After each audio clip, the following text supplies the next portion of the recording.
Il ne veut pas de relation sérieuse. Alors, mesdames, lorsque vous me contactez en coaching, vous me dites souvent, James, j'ai rencontré un homme qui me plaît. Malheureusement, il ne veut pas de relation sérieuse. Comment l'expliquer et comment faire pour le faire changer d'avis? Alors, avant d'aller plus loin, mesdames, je vous propose de vous abonner à ma chaîne, comme ça vous recevrez toutes mes vidéos, et de mettre le petit pouce en l'air qui fait toujours plaisir. La première chose que j'aimerais vous dire, c'est tout d'abord identifier pourquoi il ne veut pas de relation sérieuse. Et là, malheureusement, j'ai une mauvaise nouvelle, mais c'est que l'une des raisons, c'est qu'il juge votre valeur trop faible pour s'investir avec vous. Il ne se projette pas dans le présent et l'avenir avec vous en raison de votre valeur trop faible à ses yeux. Mesdames, je le précise, ce n'est pas votre valeur intrinsèque, c'est votre valeur aux yeux de cet homme. Ce qui ne veut pas dire que d'autres hommes ne voudront pas de relations sérieuses. Mais malheureusement, cet homme ne veut pas s'engager dans une relation sérieuse en raison de votre valeur qu'il juge trop faible à ses yeux. La deuxième raison, ça peut être effectivement que le timing est mauvais. S'il sort d'une séparation, il n'a peut-être pas envie de se remettre dans une relation amoureuse.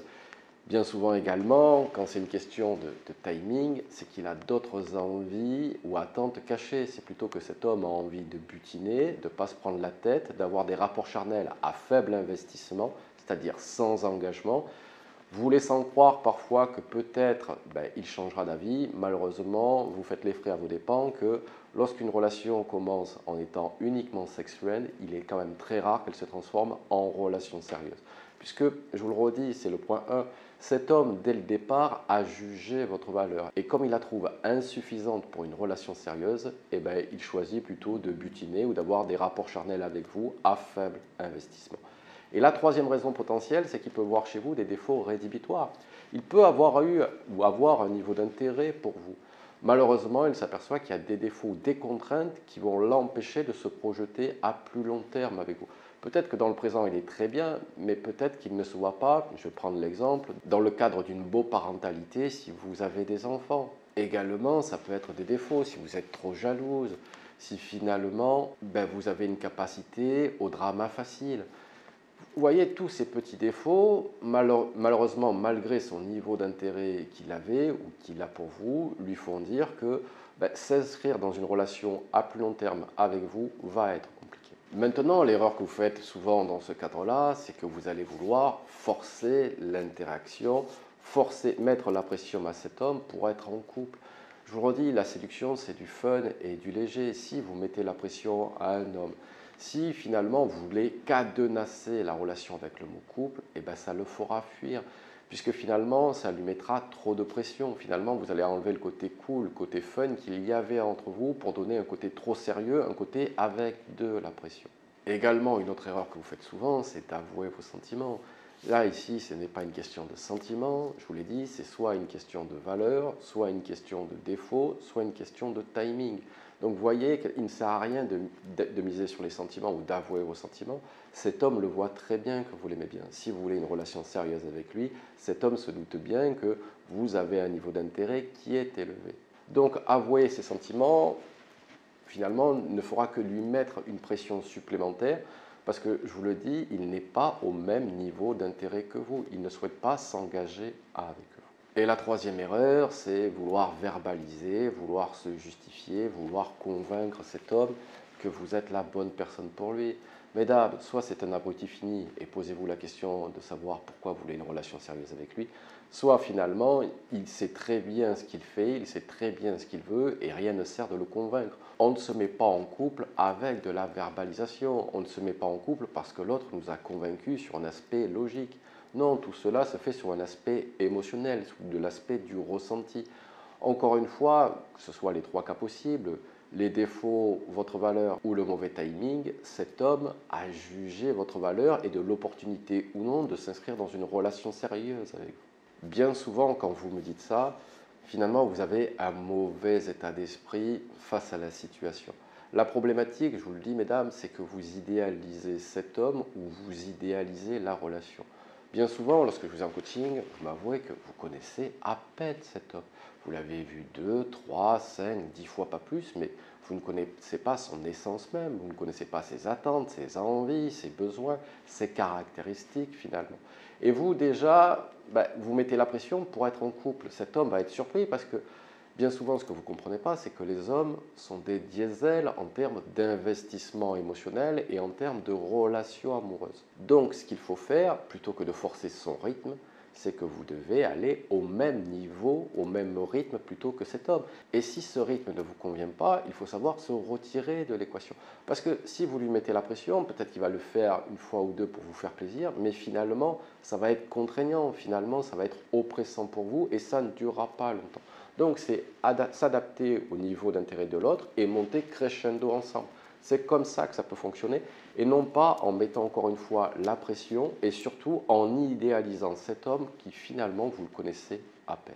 Je vous l'ai dit, vos demandes d'amour, d'intention, d'affection, en fait, continueront, feront que ça lui mettra la pression parce qu'il ne peut pas répondre à ce niveau-là. Imaginez-vous, mesdames, prenez l'inverse, un homme est à 9 sur 10, vous l'aimez bien, mais vous êtes seulement à 7 sur 10, ben vous allez le trouver oppressant, vous allez le trouver vecteur de stress parce que vous ne pouvez pas répondre à ses besoins, vous ne pouvez pas répondre à ses attentes. Vous savez, le couple, c'est une balance décisionnelle entre gains et contraintes que nous apporte un couple.